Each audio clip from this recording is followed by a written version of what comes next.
ഉന്നാവ് പീഡന കേസിൽ ശിക്ഷിക്കപ്പെട്ട മുൻ ബി.ജെ.പി. എം.എൽ.എ. കുൽദീപ് സിംഗ് സെംഗറിനെ പിന്തുണച്ചുകൊണ്ട് പ്രധാനമന്ത്രിയുടെ കടുത്ത അനുയായിയും സ്വയം മോദി കുടുംബാംഗം എന്ന് വിശേഷിപ്പിക്കുകയും ചെയ്യുന്ന ബർഖാത് റേഹൻ രംഗത്തെത്തിയിരിക്കുകയാണ്. ഡൽഹി ഹൈക്കോടതി സെംഗറിന് അനുവദിച്ച ജാമ്യം സുപ്രീം കോടതി റദ്ദാക്കിയതിന് പിന്നാലെയാണ് നാടകീയമായ ഈ സംഭവങ്ങൾ അരങ്ങേറിയത്. ഈ കേസിലെ നിയമപരമായ വശങ്ങൾ പരിശോധിച്ചാൽ മകളുടെ വിവാഹത്തിൽ പങ്കെടുക്കുന്നതിനായി ഡൽഹി ഹൈക്കോടതി കുൽദീപ് സിംഗ് സെംഗറിന് ഇടക്കാല ജാമ്യം അനുവദിച്ചിരുന്നു. എന്നാൽ ഇതിനെതിരെ ഇരയായ പെൺകുട്ടിയും CBIയും സുപ്രീം കോടതിയെ സമീപിച്ചു. കേസ് പരിഗണിച്ച സുപ്രീം കോടതി ഹൈക്കോടതിയുടെ വിധി റദ്ദാക്കുകയും സെംഗർ ജയിലിൽ തന്നെ തുടരണമെന്ന് കർശനമായി ഉത്തരവിടുകയും ചെയ്തു. ഈ കോടതി വിധി നിലനിൽക്കെയാണ് ഡൽഹിയിലെ തെരുവുകളിൽ ബർഖാത് റേഹൻ എന്ന സ്ത്രീ പരസ്യമായ പിന്തുണയുമായി രംഗത്തെത്തിയത്. ബർഖാത് റേഹൻ എന്ന വ്യക്തിയെ സംബന്ധിച്ചിടത്തോളം അവർ ഭരണകക്ഷിയുമായും പ്രധാനമന്ത്രിയുമായും വളരെ അടുത്ത ബന്ധം പുലർത്തുന്ന ഒരാളാണ്.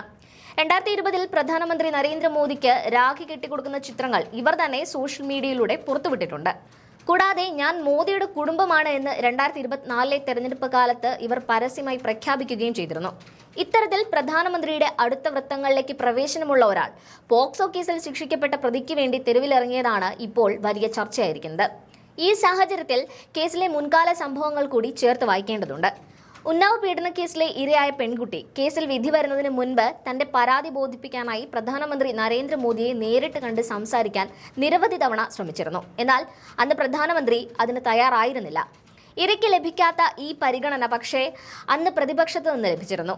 പ്രതിപക്ഷ നേതാവ് രാഹുൽ ഗാന്ധിയും കോൺഗ്രസ് അധ്യക്ഷ സോണിയാഗാന്ധിയും പീഡനത്തിന് ഇരയായ യുവതിയെ നേരിൽ കണ്ട് സംസാരിക്കുകയും നീതിക്കായി അവർക്കൊപ്പം നിൽക്കുമെന്ന് ഉറപ്പു നൽകുകയും ചെയ്തിരുന്നു. ഇരയായ പെൺകുട്ടിയെ കാണാൻ വിസമ്മതിച്ച അതേ പ്രധാനമന്ത്രിയുമായി അതീവ അടുത്ത ബന്ധം പുലർത്തുന്ന അദ്ദേഹത്തിന്റെ കുടുംബാംഗമെന്ന് സ്വയം പരിചയപ്പെടുത്തുന്ന ഈ സ്ത്രീ ഇപ്പോൾ പോക്സോ കേസിലെ പ്രതിക്ക് വേണ്ടി തെരുവിലിറങ്ങുന്നത് ഗൗരവകരമായ ചില സംശയങ്ങൾ ഉയർത്തുന്നുണ്ട്. കുറ്റവാളിയായ നേതാവിന് വേണ്ടി ഭരണകൂടത്തിന്റെ ഉന്നത കേന്ദ്രങ്ങളിൽ നിന്ന് ചരടുവലികൾ നടക്കുന്നുണ്ടോ എന്ന ചോദ്യമാണ് ഇപ്പോൾ രാഷ്ട്രീയ വൃത്തങ്ങളിൽ സജീവമാകുന്നത്.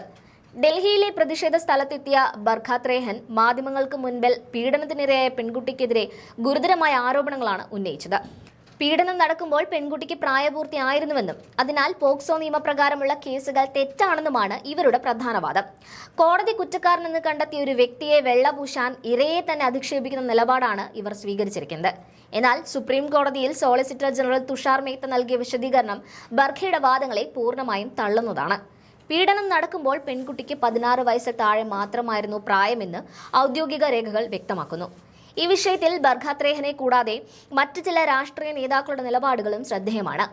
NDA സഖ്യകക്ഷിയായ ഉത്തർപ്രദേശ് മന്ത്രി ഓം പ്രകാശ് രാജ്ഭർ സെംഗറിനെ പിന്തുണയ്ക്കുന്ന രീതിയിലാണ് മുൻപ് സംസാരിച്ചത്. ഉന്നാവിലെ പെൺകുട്ടി എന്തിനാണ് ഡൽഹിയിൽ വന്ന് പ്രതിഷേധിക്കുന്നത് എന്നായിരുന്നു അദ്ദേഹത്തിന്റെ ചോദ്യം. ഇതിനു പുറമെ ബ്രജ്ഭൂഷൺ ശരൺ സിംഗും സെംഗറിനെ പിന്തുണച്ച് രംഗത്തെത്തിയിരുന്നു. ഇത്തരത്തിൽ ശിക്ഷിക്കപ്പെട്ട ഒരു പ്രതിക്ക് ലഭിക്കുന്ന ഉന്നത രാഷ്ട്രീയ പിന്തുണകൾ കേസിലെ ഇരയെയും കുടുംബത്തെയും വലിയ രീതിയിൽ ബാധിക്കുന്നുണ്ട്. ഉന്നാവ് പീഡനക്കേസിൽ ഡൽഹി ഹൈക്കോടതി നൽകിയ ജാമ്യം സുപ്രീം കോടതി റദ്ദാക്കിയതോടെ അദ്ദേഹത്തിന് ജയിലിൽ തന്നെ തുടരേണ്ടി വരും. ഇതിനിടയിലാണ് സെംഗറിനെ പിന്തുണയ്ക്കുന്നവർ ഐ സപ്പോർട്ട് കുൽദീപ് സെംഗർ എന്നെഴുതിയ പോസ്റ്ററുകളുമായി പരസ്യമായി രംഗത്തിറങ്ങുന്നത്. ഒരു വശത്ത് ഇരയുടെ കുടുംബം നീതിക്കായി തെരുവിൽ പോരാടുമ്പോൾ മറുവശത്ത് പ്രതിയെ അനുകൂലിച്ചുകൊണ്ട് ഭരണകക്ഷിയുമായി ബന്ധപ്പെട്ടവർ തന്നെ രംഗത്തെത്തുന്ന കാഴ്ചയാണ് ഡൽഹിയിൽ കാണുന്നത്. ഈ സംഭവവികാസങ്ങളിൽ വരും ദിവസങ്ങളിൽ സുപ്രീം കോടതിയുടെ ഭാഗത്തുനിന്നോ സർക്കാരിന്റെ ഭാഗത്തുനിന്നോ കൂടുതൽ വ്യക്തതകൾ ഉണ്ടായേക്കാം.